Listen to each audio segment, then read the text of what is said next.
আমি প্রথম দিন বলছি জামাত ইসলামের চরিত্রে অনেক পরিবর্তন, তারা সুন্দরভাবে আগাচ্ছে। কারণ জামাত ইসলামের আমিরে আমি চিনি, যত দেখে না করে পাকনা দাড়ি টাড়ি ওনাকে আমি সালাম দিই, কিন্তু বয়সে আমার 5 বছরের ছোট উনি। সো ভিউয়ার্স, জামাতের আমিরকে নিয়ে যা বলেন বিএনপি নেতা ফজলুর রহমান, বিস্তারিত জানতে পারবেন ভিডিওতে। আমি প্রথম দিন বলছি জামাত ইসলামের চরিত্রে অনেক পরিবর্তন, তারা সুন্দরভাবে আগাচ্ছে। কারণ জামাত ইসলামের আমিরে আমি চিনি, যত দেখে না করে পাকনা দাড়ি টাড়ি ওনাকে আমি সালাম দিই, কিন্তু বয়সে আমার 5 বছরের ছোট উনি।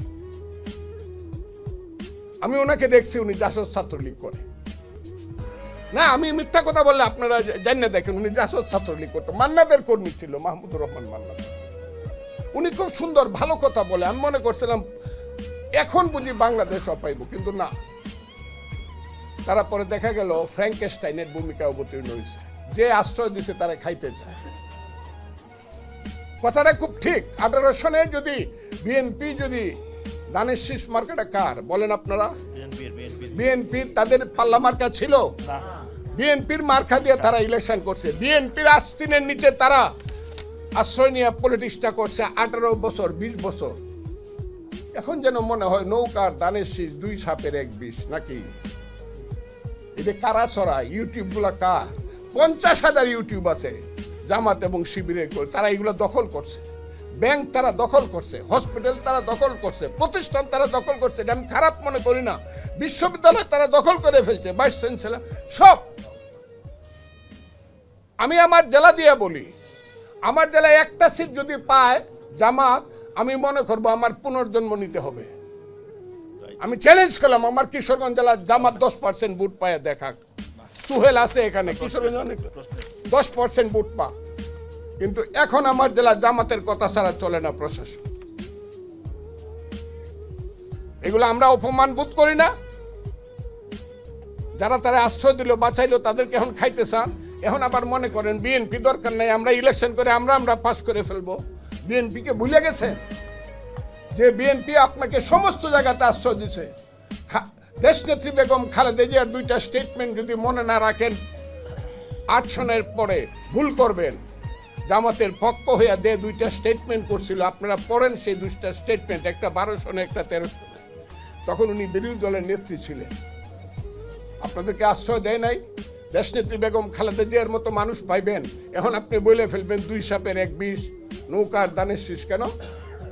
আমরা একসাথে চললে কি হইতো? আপনারা ভালো হন, মুক্তিযুদ্ধকে স্বীকার করেন, আমরা মুক্তিযুদ্ধকে স্বীকার করব।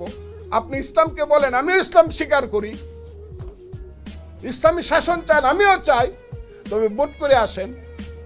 কি কথাটা আপনারা মানেন কিনা? ওনারা যদি শরিয়া আইন করতে চায় আমার কোনো আপত্তি নাই।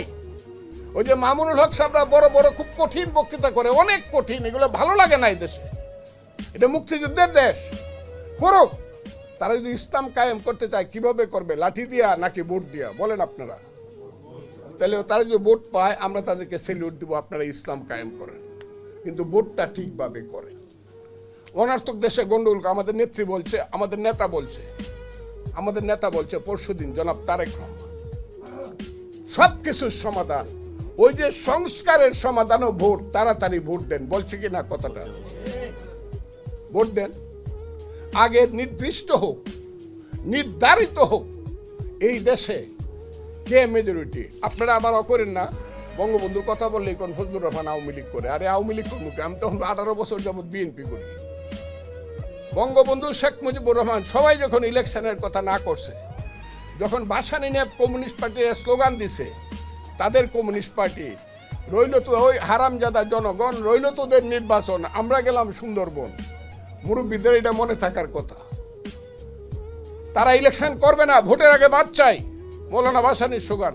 শেখ মুজিবুর রহমান বলছে যে না, আমরা আগে ভোট চাই, কারণ আগে নির্ধারণ হোক বাংলার নেতাকে।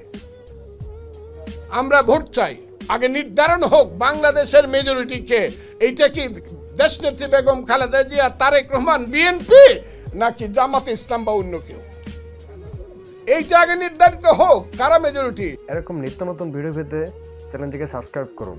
দেখা হবে নতুন কোনো ভিডিওতে। সে পর্যন্ত ভালো থাকবেন। আল্লাহ হাফেজ।